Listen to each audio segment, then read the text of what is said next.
Do you think Europe is fit for the next generation? So is it fit? Yeah, about as fit as it can be. Absolutely not. I mean, when has Europe ever been fit for the next generation? It's a work in progress. So is Europe fit for the next generation? Yes, but it depends on who counts as Europe's next generation.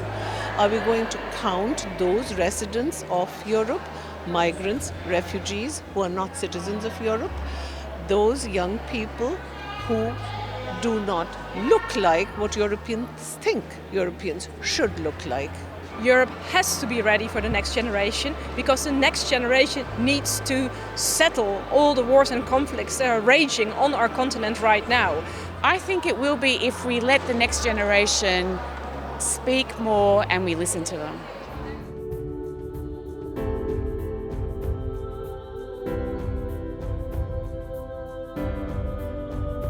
I think the important thing is that the State of the Union really brings people together, and ideally from all over the world, and lots of panels have had that, in which we can raise questions, because raising questions is really the beginning of a discussion.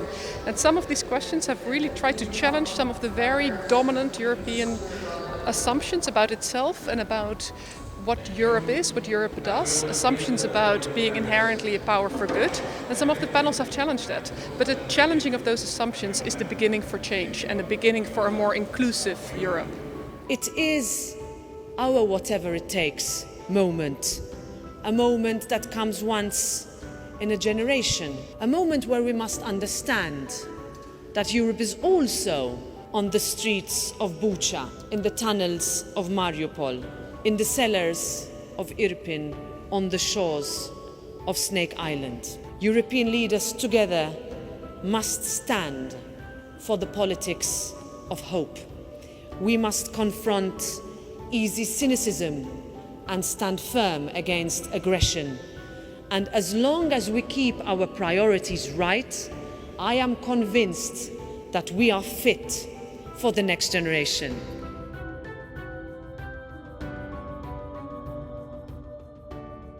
I think this is the moment in which the European Union behaves as a geopolitical actor, taking decisions also on the military side, on energy side, using the language of power. We are not fighting against Russia. We are defending Ukraine.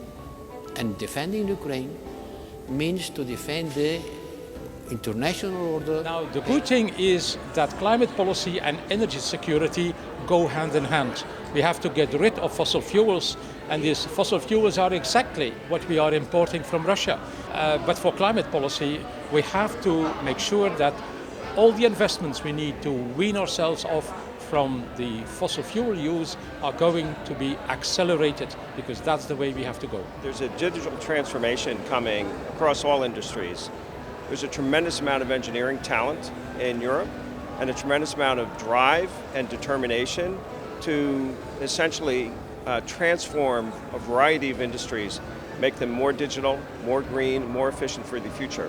What you can learn, they can learn from us in Africa is issues of social justice and the protecting of environment, ecological justice. At the moment, Africa has still not really industrialized completely. We don't want to follow the same route that Europe has followed, or the same route China and other are followed, because we will destroy our world. So what you can learn now is that have a common shared resources of the world without destroying the world. That's what they can learn from Africa. So younger people in Europe are having much more important conversations now about the nature of race, the way it inflects their public institutions, their educations, their history. And I am actually quite optimistic about Europe being able to have a more sensible reckoning with its past as a basis for moving forward. European Union is dependent on the trust of people in institutions, in democratic institutions, and we see erosion of it. We see rising figures of the people who believe that democracy, this kind of democracy, does not work for them. So there is plenty of work for the democratic governments and for the governors on all levels to try to renew the trust of people. Without the trust, we cannot continue.